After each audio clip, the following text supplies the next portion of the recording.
Hello, this is Crypto CJ, and welcome to today's trade of the day.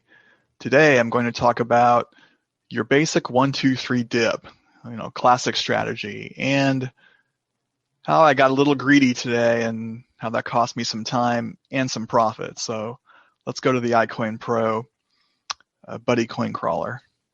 As you know from prior videos, this is one of my favorite ways to locate trades. So this morning around 8 or 8:30, I was going through the Buddy Coin Crawler looking for potential candidates. I sorted it by average low to SMA this time. Sometimes I sort by volume. Sometimes I use these options here, 1 hour, 24 hour, 7-day for sorting. But today I use the low to SMA. So I work my way down. 4% is about as low as I want to go. And I want volume of at least 1 million or more, preferably 5 million or more. But I came upon Fantom, the FTM ticker, and I traded this coin before, so I know it can move. I've got the 4.04%. I think it was slightly higher this morning, like 4.2, but not a whole lot higher. Volume was a little higher too. I'm recording this video on a Friday afternoon. Volumes tend to decrease this time as we approach the weekend. So let's check out the Fantom chart.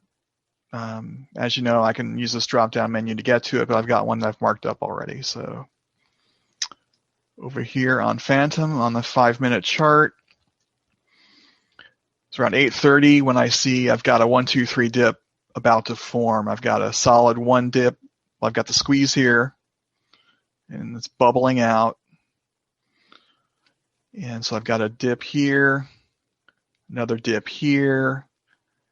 And I'm seeing this candle sequence go sideways and then this red candle here. So I'm thinking another dip is imminent. So I go ahead and make what I think is a low buy order, 2,400. The coin was around 2,440 at the time, 2,430. I make a low buy order. This is a strategy that Justin at iCoin Pro recommends sometimes. He probably would have suggested lower than what I did, like down to this second Bollinger Band might have been a better choice. But my order gets filled at 2,400. It does drop again and down to about 2340, but it works its way back up. I get a gradual rise. When I'm considering an exit point, I'm looking at two resistance areas here. This one here that I've marked with this neon green line, right around 2450. And this one here, more around 2480. I'm thinking it's fairly early in the morning still. I've got time. I do want this trade to resolve by the end of business today, preferably around 3 or 4 o'clock. Because going into the weekend, volumes can drop and prices tend to drop as well. So, but I think I have enough time, so I set the 2480, and that was probably a mistake. I should have went with the 2450. As you can see, the coin works its way up. It does hit 2450. I got to make a note here. I should have been between 2445 and 2450 based on this first set of resistance candles. But I've got my order set too high, so it bypasses this, drops again. I do a few things, come back to the computer around 3 in the afternoon, and I see that, we're entering a squeeze.